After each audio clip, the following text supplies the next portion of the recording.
Really excited to focus on performance measurement today. This is the kind of vital niche function which looks at the single most important in investment management, which is performance. When I speak to people in performance measurement, it's rare that I meet someone who says, they've had a lifelong dream to work in performance measurement. It's often quite serendipitous how people wind up in the performance measurement function. I also view it as a bit of a secret way into Wall Street. So I'm sure there'll be some good opinions on that in the conversation. So what does the future of performance measurement look like? Are the jobs shifting from developed to developing markets? I get that question a lot, and we had a conversation about this particular topic in San Diego. And if you work in the performance world, you know the answer. And there's no doubt that the reliance on developing market has grown significantly over the years. And I think the trend will continue over next few years. And one of the clear advantages that the developing market has is a time zone differences. We're seeing more and more functions being distributed globally, particularly routine reportings, reconciliations, controls, which are increasingly centralized in a lower cost centers. So, but at the same time, I really want to emphasize that the shift doesn't it's not diminishing the role in the developed market. Mm-hmm. Like it basically redefines it. The future of performance is going to be more strategic, and the automation and offshore support and to take over the repeatable task. And the value add in for a developed market is from the oversight, the interpretations, and stakeholder engagement, and a translation of data into insight for the front office, client, and regulators. So, in my personal opinion, I don't think it's a displacement of a job, but it's the evolution, because this model for the global asset manager is becoming more global, more collaborative, and more integrated with the business decision making. The audience is asking, what skills should you focus on developing to work in performance measurement? It's essential to focus on strong technical skills, and a solid understanding of the concepts behind what you're calculating. So on the technical side, mastering Excel is a must. I mean, you'll often be working with large and sometimes messy data. So being comfortable with things like advanced formulas and pivot tables can improve how efficiently and accurately you work. As you grow in the role, I think skills like SQL or even Python can help automate reporting or pulling in data from different sources. Well, I don't see Excel going away anytime soon. There's real value in being open and curious about new tools. Maybe about 10 years ago, I was tasked when I was in industry with having to write a 1 or 2 page summary on the drivers of the performance that would go to the board and the CEO every month. And that's not really something that a human being has to do anymore. AI can do that, and it's been done for a few years now. What is the transferability of skills from one asset class to another? For example, I run performance, but presume equity, but that likely won't allow me to get hired as a performance analyst or a fixed income manager. The transferability of skills is definitely a relevant question, and I think it's something that I think maybe some people might struggle with a little bit when they're thinking about, hey, can I move from one asset class to another? I've been in fixed income all my life. I've had those thoughts too, right? Would that be a relevant thing for me to do? I think as Jennifer mentioned, in her response, I think as long as you have the foundational knowledge of performance and you understand the concepts of how what things drive returns in one asset class, I think they're definitely relevant for different asset classes, whether you're going from equity to fixed income or you're going into the private markets, alternative assets. I think those skills are, knowing that foundational knowledge will really help you in those roles. I think something I would recommend is if you're interviewing for that type of situation where you're trying to change asset class or becoming in charge of a different asset class, I think it's important for you just to be able to demonstrate that you understand that and that you understand the new asset class and how that would translate to what you're doing today. I think that would give you the person that you're interviewing with, right, some good sense of your knowledge of that. So, but yeah, I think it's for sure you can take it across asset class, and it gets a little bit maybe trickier on the attribution side. You might need to know a little bit more detailed information about the asset class specifically if you're trying to present attribution and in that situation. So, but yeah, I think it's definitely something that can happen and probably does happen often. What does an employer look for in a potential candidate for a performance management role, assuming they have no prior experience? The answer has evolved over the past 8 to 10 years, right? So I if you were to ask this of me 10 years ago, I would have a different answer. The typical, way to get into it might have been, okay, let's see, someone has a math degree, maybe a finance degree, right? They've got some, they've taken a couple classes on the markets, capital markets. They've got a very naive foundation there that's pretty good to start with.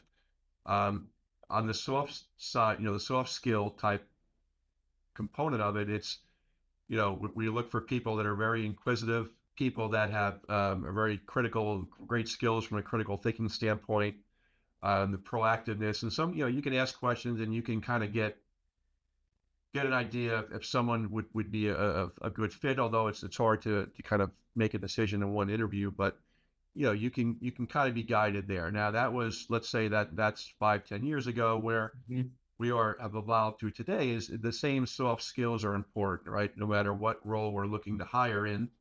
I think that in terms of the knowledge base, that has tended to shifted a little bit more to the the data science umbrella. So what kind of fits under there, right? Being able to analyze data, programming or querying large data sets. Jennifer alluded to that.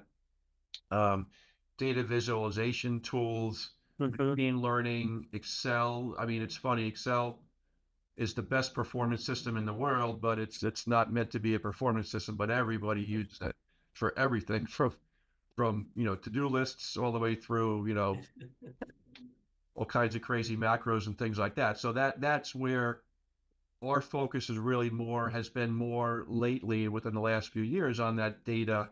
What is someone's experience? It's going to be hard to get someone with performance experience, especially coming out of school. They're not going to have that, right? That's fine. We look at our performance teams when we bring somebody on, and we've got pretty strong regional performance teams where those teams can teach a new hire performance and within the performance space, those topics, right? Ideally, if they pursue a CIPM, that's what we want people to do, or the CFA designation, they can get a better foundation there, but we can teach the performance. It's sometimes harder to teach the data analytics and the querying data sets and things like that. That's a little bit harder to teach. Jennifer, I'm curious what success stories you've seen over the years of someone lateraling into performance, maybe as a second or third job after college. I have seen career changers come into the space. So people who came in from somewhere other than financial services. So Jeff mentioned, looking at the data analytics skills or the data scientists. I have seen individuals move in, with a strong programming background, and they can move into the performance measurement space with zero experience, because again, you have that CIPM program, or you have mentors on staff. And I do think moving from fund accounting roles into performance, people are very successful. To Chirag's point, they already understand NAVs and cash flows and reconciliation. So learning return methodologies, etc., is sort of a natural next step. So I've seen very successful transitions from fund accounting roles. I'd also say coming over from the operations side, because say if you're doing trade settlement or reconciliation, you understand how data flows through systems.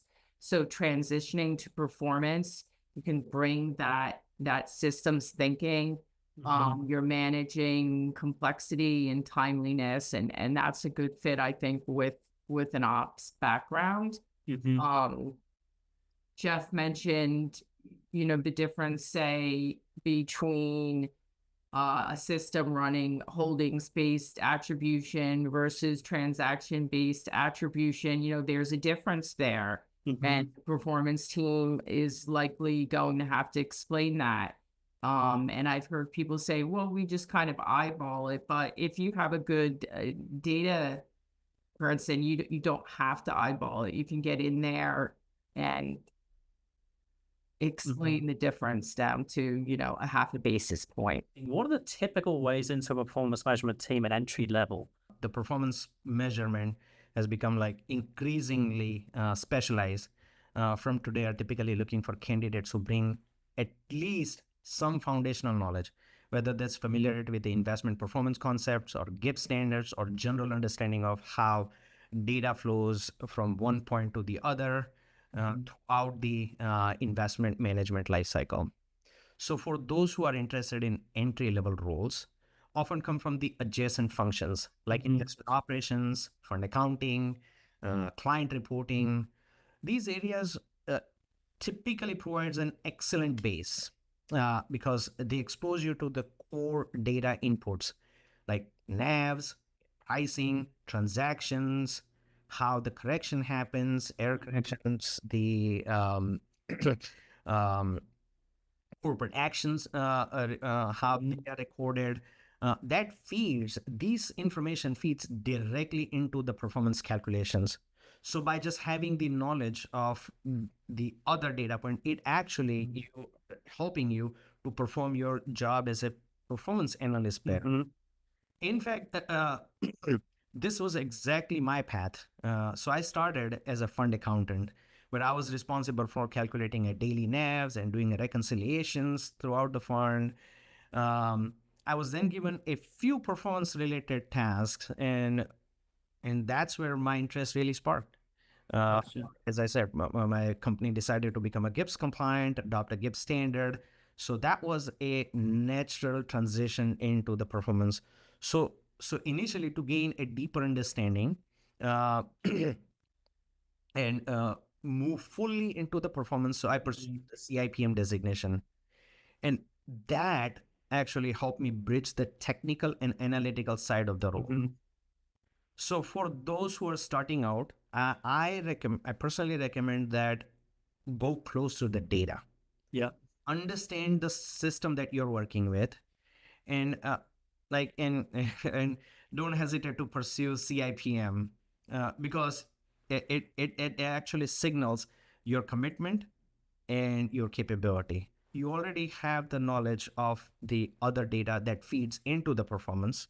Now you just need a additional knowledge, the technical knowledge of how, as Jennifer Penn, the concept of performance, how like the difference between IRR, when to use IRR, when to use TWR, the nuances of the GIPS standard, and there are some things outside of and Jennifer would know that SEC marketing rule, for example, having those knowledge, I think that really helps. So you don't have to have a performance background as long as you have some foundational level, foundations are clear. You know how the data is moving from one system to the other in the complex organization.